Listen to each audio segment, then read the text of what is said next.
Baiklah, kita lanjut lagi untuk video yang kedua. Nah, ini untuk video yang akan saya jelaskan penjelasannya lagi.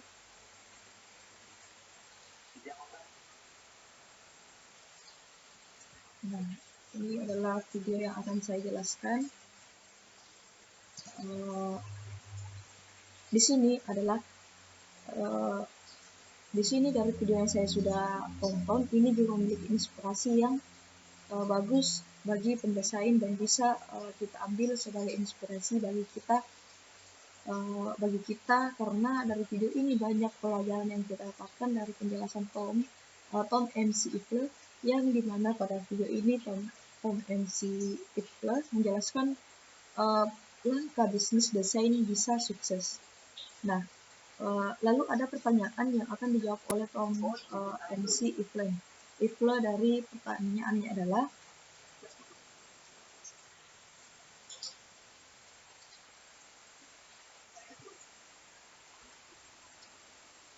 nah ini adalah penjelasan ini adalah pertanyaan dari beberapa orang yang ingin bertanya kepada Tom MC Ifle. Dia di sini dia membacakan pertanyaan dari beberapa kalangan orang.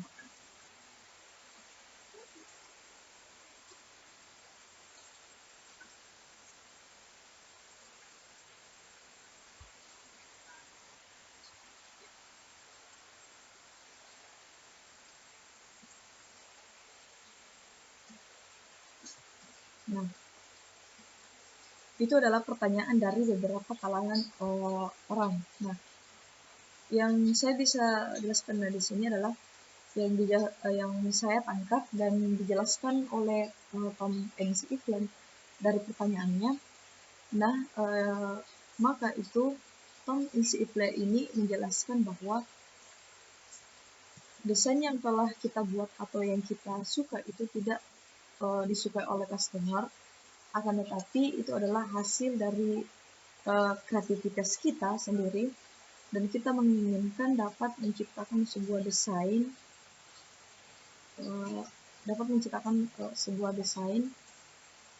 yang unik, namun customer kita tidak suka, lalu customer kita akan memberikan solusi dan menentukan desain yang akan kita buat, dan dari hasil desain yang tidak disuka oleh customer, maka customer kita akan mencari desain dari luar dan diberikan kepada customer bahwa desain kita sudah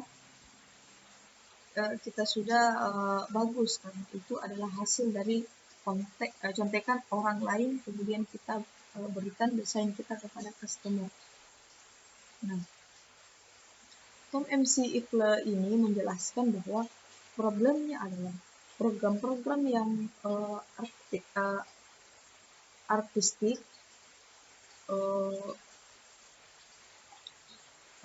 seperti ini agak berat untuk di scale up. Kenapa? Karena mengandalkan orang desain yang memang pintar dan juga sesuai dengan keinginan konsumen. Jadi bagaimana caranya agar desain kita bisa menjadi sebuah kebanggaan untuk customer, ada langkah yang akan di share oleh Tom MC Ifle agar kita bisa menjadi perusahaan yang disukai. Nah, untuk yang pertama,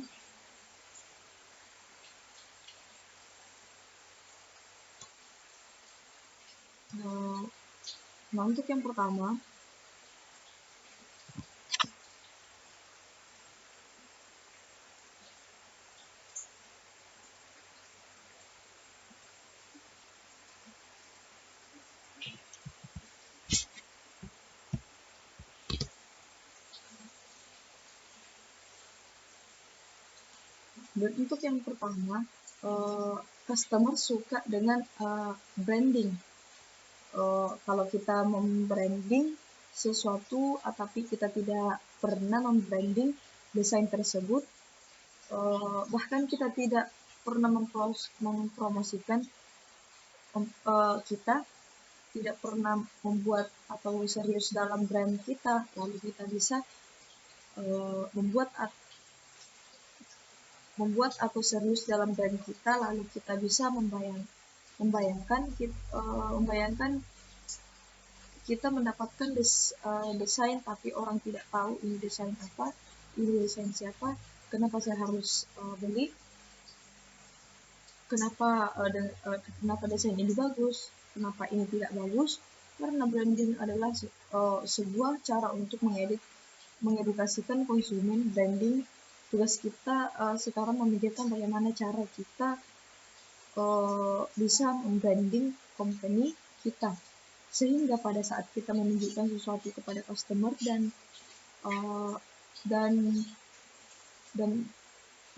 dia akan mengatakan misalnya ini adalah desain dari si A. Kenapa? Karena brandnya sudah keren dan juga bagus. Nah, ini untuk poin yang pertama atau langkah yang pertama yang telah dijelaskan oleh Tom MC Iflah.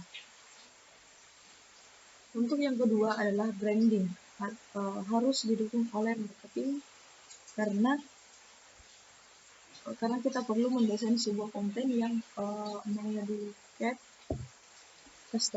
mengedukasi customer bagaimana cara membuat bisnis atau desain dikenal. Misalnya,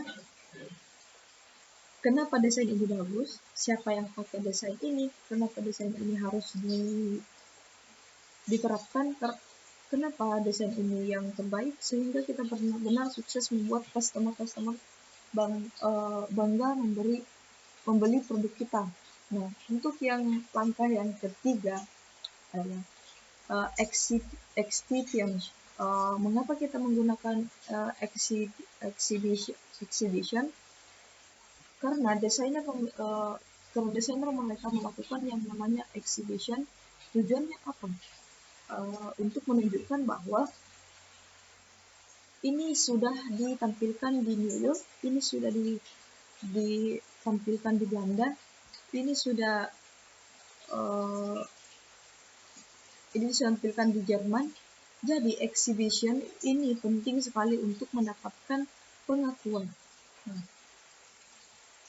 untuk langkah yang keempat adalah mengajar. Pada bagian ini cukup menarik, seperti yang diceritakan oleh Tom MC Iflah.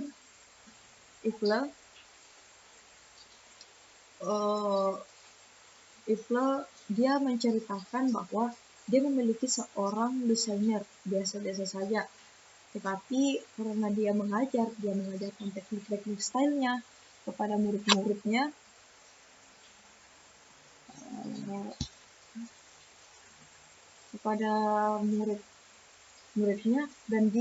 dan yang menariknya adalah murid-murid ini melakukan desain yang dipakai sebagai acuan adalah gurunya punya, dan saat murid-murid ini bekerja dan bertanya kepada gurunya, misalnya kalau desain saya begini, modelnya ini kenapa?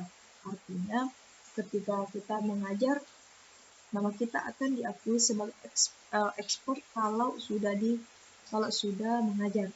Nah, itu adalah tips atau langkah yang dijelaskan oleh Tom MC Iflah. Nah, untuk yang kelima adalah kita harus membangun yang namanya personal branding. Yang dimaksud dengan personal branding ini adalah kita harus diakui oleh media, kita harus dekat dengan media, kita harus menciptakan artikel-artikel, kita harus membuat edukasi secara umum, kita harus membuat video-video tentang desain kita agar personal kita yang akan dikenal. Nah, dan yang ke-6 adalah melakukan yang namanya benchmarking. Desain yang bagus bahwa kalau kita mereview dengan orang-orang, desain yang bagus, bahwa kalau kita mereview dan assign orang-orang. Nah, itu untuk langkah yang ke-6. Nah, untuk tips langkah yang terakhir adalah komunitas. Nah, kita perlu mendesain, kemudian mendesain komunitas. Caranya kita mengajak teman-teman yang satu jalur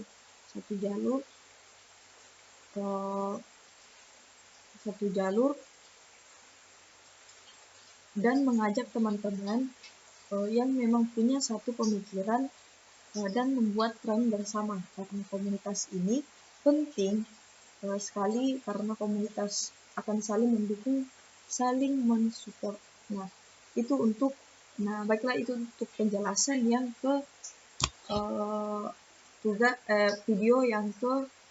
video yang kedua.